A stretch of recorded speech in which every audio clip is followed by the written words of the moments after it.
वालेकुम रहमतुल्लाहि व बरकातहू। अब genomic instability as enabler of malignancy, ठीक है। तो इसका जो है ना ये टेबल से हो जाना है, ये इंपॉर्टेंट है वैसे, लेकिन ये ऑलमोस्ट टेबल में सारा कुछ ही लिखा हुआ है, ठीक है। तो जो है ना इनमें पहले नंबर पे है कि जो इनहेरिटेड म्यूटेशंस होती हैं ना उनमें ज़्यादा चांस होता है। जैसे हमने आरबी की म्यूटेशन पढ़ा था, हमने उसका पढ़ा था इनहेरिटेड डेफिशिएंसी, उसका कौन सा P53। तो उनमें जो जिन जीन पे इनहेरिटेड डेफिशिएंसी हो ना, तो वो उनकी वजह से जो है ना मैलिग्नेंसीज़ के चांसेस ज़्यादा होते हैं, क्योंकि वो पेशेंट प्री डिस्पोज होता है ना। पहले उसमें डेफिशिएंसी होती है, एक जीन जो है ना म्यूटेंट वगैरह होता है, तो फिर उसको सेकंड हिट सिर्फ रिक्वायर होता है इन्वायरमेंटल उससे, और उसको ना डिजीज़ हो जाती है। अब उसमें पहले नंबर पे है heredity non polyposis syndrome, colorectal syndrome. इसमें क्या होता है कि जो मिसमैच रिपेयर सिस्टम में जो डिफेक्ट होते हैं, जो मिसमैच रिपेयर जीन्स है ना, नॉर्मली अगर हमारा मिसमैच हो जाए इन न्यूक्लियोटाइड्स का, लाइक जैसे सी जी के साथ बाइंड करती है टी के साथ, अगर इनका जो है ना मिसमैच हो ए जी के साथ या टी सी के साथ बाइंड करी हो, तो ये रिपेयर जीन्स एक्टिवेट होते हैं और रिपेयर कर देते हैं। लेकिन इनमें जब जो है ना वो जो डिफेक्ट आ जाएगा तो ये रिपेयर नहीं कर सकेंगे। और एटलीस्ट 4 मिसमैच रिपेयर जीन्स में जो है ना वो होता है, 4 रिपेयर जीन्स में म्यूटेट हो गया होता है, उस वजह से जो है ना ये सिंड्रोम होता है। इसमें माइक्रोस्टिलिटी स्टेबिलिटी इसकी करेक्टरिस्टिक है। इसमें जो है ना टैंडम रिपीट्स मिलते हैं हमें 1 to 6 न्यूक्लियोटाइड्स के, ठीक है।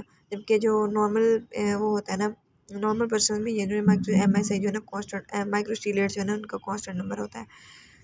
इसके बाद है जीरोडर्मा पिगमेंटोसा। इसमें किस चीज़ का डिफेक्ट है? इसमें NER pathway, nucleotide exchange repair pathway, हमें पता है यूवी रेडिएशन जैसे पड़ती है ना, तो उसकी वजह से जो है ना पिरिमिडीन डाइमर्स बन जाते हैं, जिनको एक्सरसाइज कर लिया जाता है, ठीक है। वो न्यूक्लियोटाइड एक्सचेंज रिपेयर इंजाइम्स वो जीन्स होते हैं, वो जो है ना इसको वो उसके प्रोडक्ट्स जो है ना इसको वो कर लेते हैं, एक्सरसाइज कर लेते हैं। लेकिन जो है ना जब इसके पाथवे का डिफेक्ट आएगा ना, तब ये इसको नहीं कर सकेंगे, और जो है ना जब एक्सरसाइज नहीं करेंगे तो स्किन कैंसर हो जाएंगे, मेलानोमा वगैरह।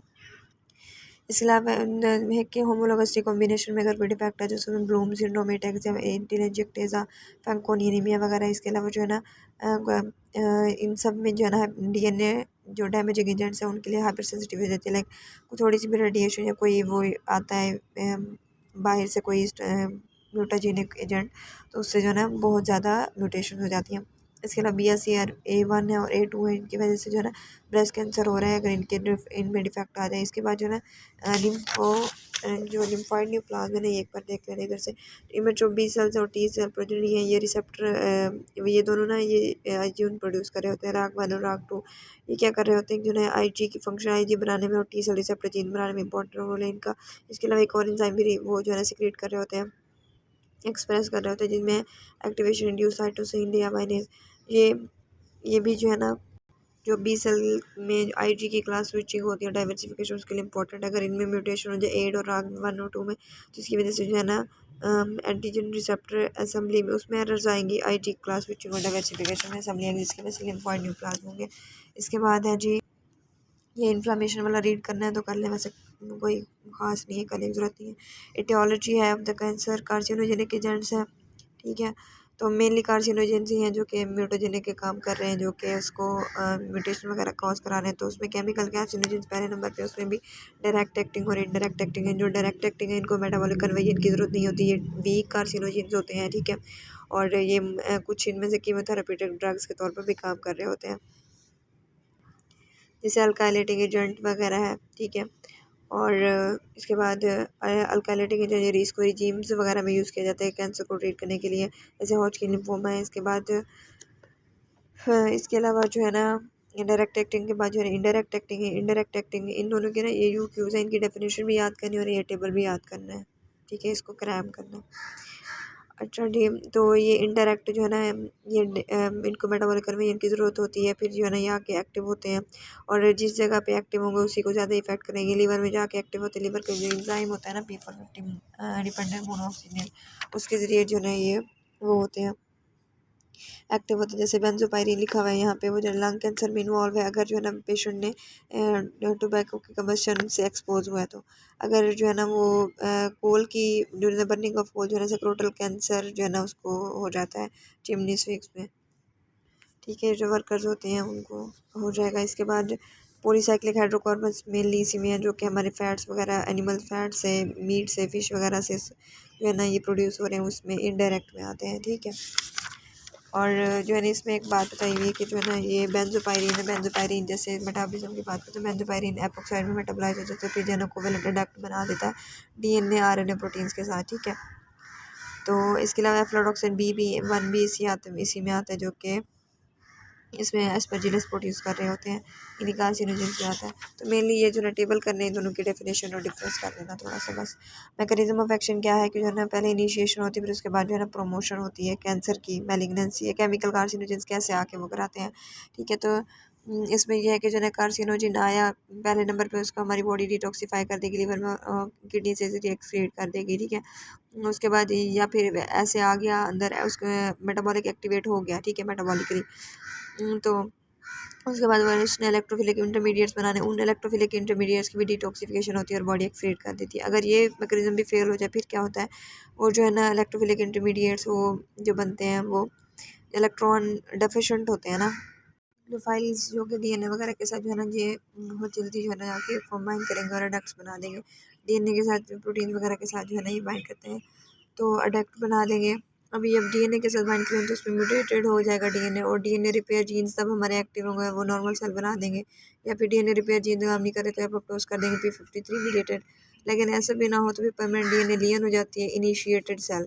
इस ये पूरा जो प्रोसेस है इसको हम कहते हैं इनिशिएशन। इसमें इनिशिएशन हुई तो परमानेंट DNA लियन है, तो सेल को हम इनिशिएटेड सेल बोल रहे हैं। इसके बाद कोई प्रोमोटर का जो है ना एक्सपोयर हुआ या एडमिनिस्टर किया प्रोमोटर, जिनमें जो ना ईस्टर बताए हुए हार्मोन फिनोल सर्टेन ड्रग्स वगैरह बताई हुई है, यूजुअली नॉन म्यूटाजेनिक होती है, लेकिन ये ना प्रमोट कर देती है इनिशिएशन के बाद जो है ना ये मैलिग्नेंसी की तरफ लेकर जाती है। तो ये जो है ना प्रमोट कर देंगे, जिसकी वजह से जो है ना प्रोमोटर वो एडमिनिस्टर करने की वजह से ये जो है ना क्या करेंगे, सेल की प्रोलिफरेशन को इंक्रीज करेंगे, डिफरेंशिएशन को ख़राब करेंगे उसके, और जो है ना एक प्री न्यूप्लास्टिक क्लोन बन जाएगा। फिर इसमें फर्दर प्रोलिफरेशन होगी तो इसमें मजीद म्यूटेशन आगे जाएंगे और ना मैलिग्नेंट न्यूप्लास्ट बन जाएगा, ठीक है। क्योंकि यहाँ से ही हमारी DNA म्यूटेटेड था, तो जो म्यूटेशन एक्यूमुलेट होते होते वो जो ना मैलिग्नेंसी की तरफ चला जाएगा, ठीक है। अभी जैसे यहाँ पे बताया हुआ कि जो है कि इनिशिएटर था, इनिशिएटर के बाद जो है ना ये कि क्लोनल एक्सपेंशन हुई, मतलब उसमें थोड़ी म्यूटेशंस आएंगी, फिर उसके बाद फर्दर जो है ना प्रोमोटर आया, तो उसके बाद फर्दर म्यूटेशन और इस तरह जो है ना वो मैलिग्नेंसी की तरफ चला जाएगा। अभी ये है कि जो है ना कुछ हमारी रीजनरेटिव इंजरीज वगैरह में भी ऐसा हो रहा होता है। It may be secondary to the tissue regenerative repair, ठीक है। ट्यूमर जो प्रोमोटर्स हैं, सॉरी इंक्रीज प्रोलिफरेशन, एक तो डायरेक्ट फैक्टर है ये ट्यूमर प्रोमोटर्स, मैंने बताया ट्यूमर प्रोमोटर प्रोलिफरेशन करा रहे हैं। दूसरे जो टिश्यू इंजरी के रिस्पॉन्स में भी होती है secondary to the tissue injury. जैसे हमने लिवर का पढ़ा था कि हेपेटोसाइट जो है ना जब उसको रिजेक्ट कर दिया जाए तो बाकी हेपेटोसाइट्स में क्या होती है कि डिवीजन बढ़ जाती है, तो सस्टेन्ड प्रोलिफरेशन की वजह से भी जो है मैलिग्नेंसी होती है। इसके बाद जो है रेडिएशन कैंसर है, इसमें MCQs आते हैं। तो इसमें क्या है कि जो है ना रेडिएशन किसी भी सोर्स से, UV से, ल्यूकोफिशन, रेडियो न्यूक्लियस से, वो जो है ना कार्सिनोजेन ही है। अब अनप्रोडक्टेड माइनर्स वगैरह होते हैं उनमें लंग कैंसर का रिस्क बड़ा होता है, ज़्यादा होता है। और हिरोशिमा नागासाकी का जो इंसिडेंट हुआ था उसमें पेशेंट्स को जो है ना ल्यूकीमिया हो गया था, ठीक है, उनके पेशेंट में। वैसे ये तो इम्पोर्टेंट नहीं है। और इसके बाद जो है ना हेड एंड नेक की रेडिएशन थेरेपी करने से जो है ना पेपिलरी थायराइड कैंसर जो है ना डेवलप हो सकते हैं। इसके अलावा जो DNA में म्यूटेशन होती हैं उनमें क्रोमोसोमल वो होती है रीअरेंजमेंट होती है, ब्रेक जो ट्रांसलोकेशन इन्वर्जन वगैरह पॉइंट म्यूटेशन होती है, उनमें double stranded DNA breaks important है। नेचुरल UV रेडिएशन जो है ना उसमें मेलानोमा सेल कार्सिनोमा ये करा सकती है। नॉन मेलानोमा स्किन कैंसर क्यों होते हैं, क्यूमुलेटिव एक्सपोजर की वजह से होते हैं, जबकि जो मेलानोमा वाले हैं वो इंटरमिटेंट एक्सपोजर जैसे सन बैथिंग वगैरह है, एक साथ ही बंदा बहुत ज़्यादा रेडिएशन ले ले तब जो है ना वो हो जाएंगे मेलानोमा वाले हो जाएंगे। और जो ये है दूसरे वाला नॉन मेलानोमा, इसमें जो है ना कभी कभी जो है ना एक्सपायर हो जाता है, तो वो रेडिएशन जो है ना पड़ती रहेगी, डैमेज जो है ना एक्यूमुलेट होगा, फिर मैलिग्नेंसी होगी। इसके बाद जो है ना वायरल एंड माइक्रोबियल ऑन्कोजीन्स हैं, इसमें ऑन्कोजेनिक RNA वायरसेस के MCQs और वाइवा मिनरल नेम्स पूछते हैं अच्छा चलो इसके ना नेम पूछते हैं, MCQs और वाइवा है। इसमें जो है ना HLT1 है, HTLV human T cell leukaemia virus T1 और जो है ह्यूमन वायरसेस वगैरह ये इंपॉर्टेंट है। तो मैं अंदर से भी बता देती हूँ कि ये कैसे कैसे काम कर रहा होता है। जो HTLV है ऑन्कोजेनिक RNA वायरस, ये ना एक प्रोटीन बनाता है जिसको हम कहते हैं टैक्स, ठीक है। जो टैक्स है ना वायरल रेप्लिकेशन के लिए ज़रूरी होती है, उसकी ट्रांसक्रिप्शन कराती है, ठीक है।